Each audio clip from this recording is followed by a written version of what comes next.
सा ये जवाब ले लेती हूँ।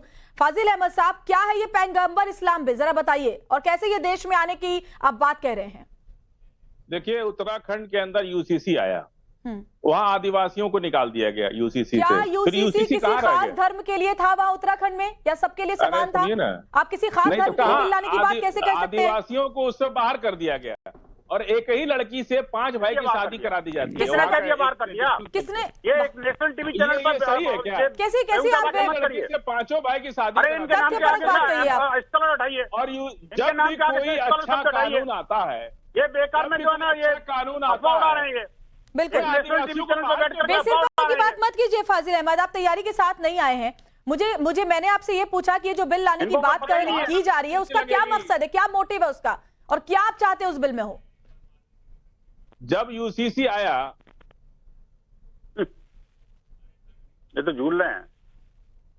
जब यूसीसी आया तो अच्छा कानून जब भी देश में बनता है तो आदिवासियों को, दलितों को बाहर क्यों कर दिया जाता है? हम तो ये पूछना चाह रहे हैं। किसने बाहर किया? कौन सा आदिवासी बाहर हो गया? आदिवासी कहाँ बाहर? उसमें आदिवासी ट्राइब उत्तराखंड से बाहर कर दिया यूसीसी। ये वकील है ये मदरसा क्या वकील लगता है? अरे मदरसा बंसल जी, अरे आप लोग कहाँ पढ़े हैं? भ्रम मत फैलाइए फाजिल अहमद, भ्रम मत फैलाइए। मैं रंगरेज साहब क्योंकि जुड़ गए हमारे साथ। रंगरेज साहब, मैं आपसे जानना चाहूंगी ये पैगंबर इस्लाम बिल क्या है, क्या इसका मोटिव है, क्या कहना चाहते हैं आप इसके जरिए, और क्या चाहते हैं इसमें?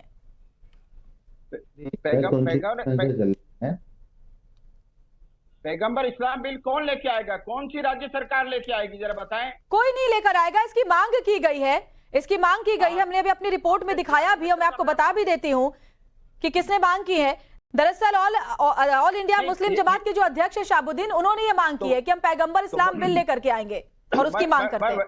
मैं वही कह रहा हूँ कि उनको अधिकार नहीं है ना, ये तो राज्य सरकार या केंद्र सरकार लेके आ सकती है। और एक लोकतांत्रिक देश में इस तरह की बिल का कोई औचित्य भी नहीं बनता। कोई भी बिल इंट्रोड्यूस कर सकता है। चंद्रशेखर रावण लेके आएंगे बिल, क्या दिक्कत है? पप्पू यादव लेके आएंगे।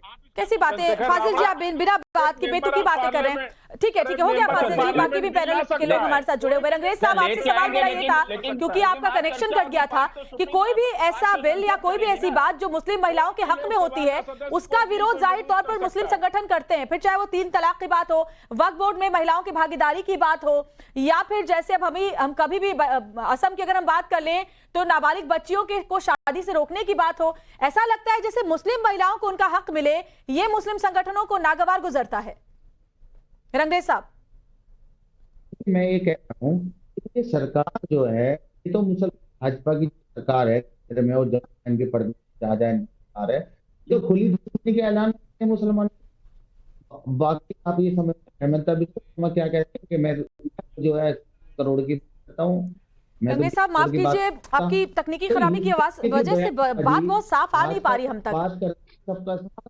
कुछ टेक्निकल प्रॉब्लम है मुझे लगता है। मैं एक बार बोलती हूँ पीसीआर से कि फिर से आपको कनेक्ट करने की कोशिश करें, आपकी आवाज साफ हमारे पास आ नहीं पा रही।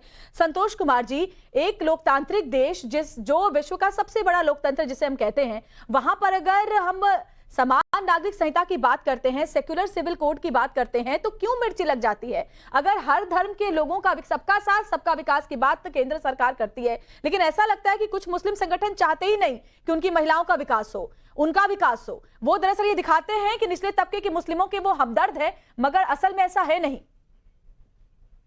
मैं ये बोलना चाहता हूँ, इस देश में जो सिर्फ एक धर्म की बात करे, चाहे मुस्लिम धर्म की बात करे या हिंदू धर्म की बात करे, वो इस धर्म का दुश्मन है। और देश में एक संविधान है और एक कानून सबके लिए होना चाहिए। सारे लोग देश के नागरिक हैं और इंसान हैं।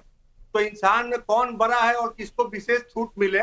विशेष छूट ऑलरेडी मिला हुआ आपको अपने धार्मिक मामले में, लेकिन संपत्ति का अधिकार हो, शादी का अधिकार हो, आप किसी को प्रताड़ित कीजिए, औरत हो पुरुष हो, सबके एक अधिकार होने चाहिए। और ऐसे ही लोग थे जो देश के विभाजन के लिए जिम्मेवार थे। आज जितने भी मुस्लिम के नेता बने हुए हैं, ऐसी ही मानसिकता थी कि वो मुस्लिम की चिंता करते थे, मुस्लिम की चिंता करते थे। मैं खास करके अपने मुस्लिम भाइयों से अपील करना चाहता हूँ कि आप इस देश के वैसे ही नागरिक हैं जैसे कि संतोष कुमार नागरिक है, सब नागरिक है। आपका इस देश में उतना ही हक है जितना मेरा हक है। लेकिन प्लीज मुसलमान के नाम पे आप राजनीति करना बंद कीजिए, और उन हिंदू नेताओं से भी जो हिंदू के नेता बनते हैं।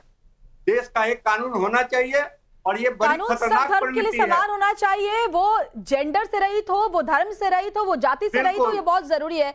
डॉक्टर वरुण बिल्कुल पुरोहित मैम, हमारे साथ जुड़े हुए हैं बिल्कुल कांग्रेस ऐसा ही से। होना चाहिए। बिल्कुल डॉक्टर, हमारा- बहुत अच्छी और बात ये लोग आपने संविधान संतोष जी संविधान कही की है। बात करते हैं। बिल्कुल और बहुत ऐसे अच्छी आपने लोग बात कही है। धार्मिक डॉक्टर वरुण, आधार पे आपका कोई क्या भी मानना डिमांड है? करते हैं, क्या वोट बैंक उनका की जगह तो राजनीति जेल इतनी में होना जरूरी है? चाहिए। क्या लोकतांत्रिक उनको व्यवस्था जेल से में ज्यादा भेजना जरूरी चाहिए। धर्म ये की देश राजनीति की है? निवारणकारी क्या आप भी शक्तियां मानते हैं जो कि देश में सेक्युलर दोबारा से सिविल बंटवारे कोड का नहीं होना नींव डाल चाहिए? रही है।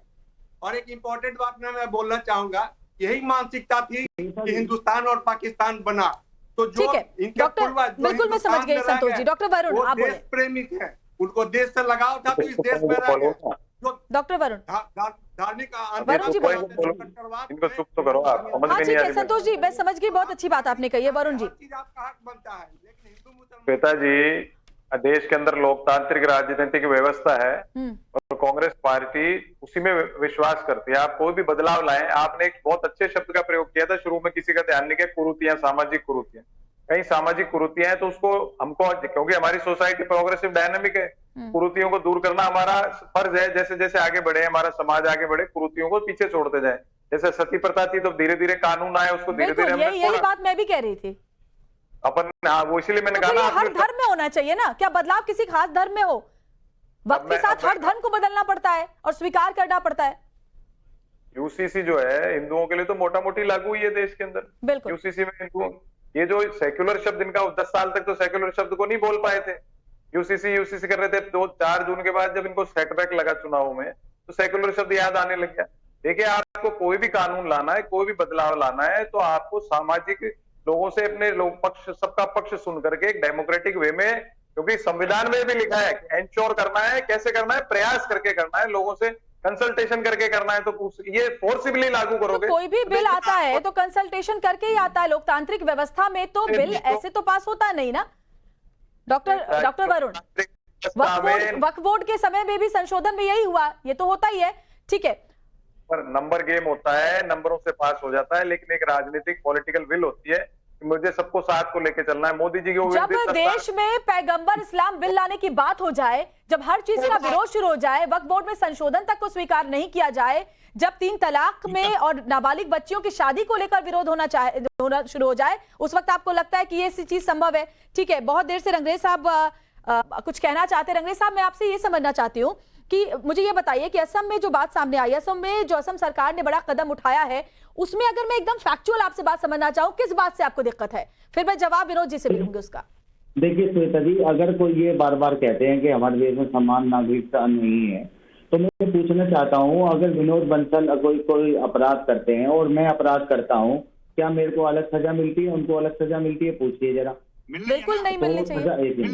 ठीक है, एक तो जो भ्रम फैला रखा है, अरे सर रुकिए, खामोश होइए सर, अभी आप खामोश होइए, अरे मेरी बात सुनिए।